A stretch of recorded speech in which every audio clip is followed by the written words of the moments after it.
High smart people, job পরীক্ষায় প্রায়শই এই ধরনের প্রশ্ন আসে যে 1 থেকে 100-র মধ্যে যে সংখ্যা রয়েছে তার মধ্যে স্পেসিফিকভাবে 5, 4, 6 এরকম যে কোনো একটা সংখ্যা দিয়ে বলে যে এটা কতবার আসে।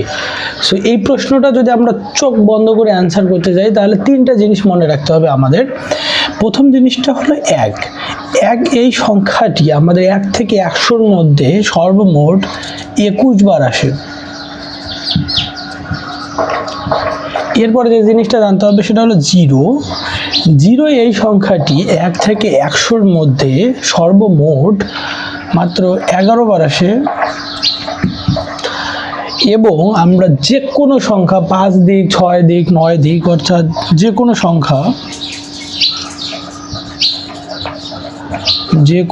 সংখ্যা আসবে 20 বার। সো চোখ বন্ধ করে এখন থেকে যদি 1 দেয় তাহলে 21 বার, যদি 0 দেয় তাহলে 11 বার, আর অন্য যে কোনো সংখ্যা এখানে 5 থাকতে পারে, 6, 9, 12 অথবা 77 অথবা যে কোনো কিছু, তাহলে চোখ বন্ধ করে আমরা দাগিয়ে দেব।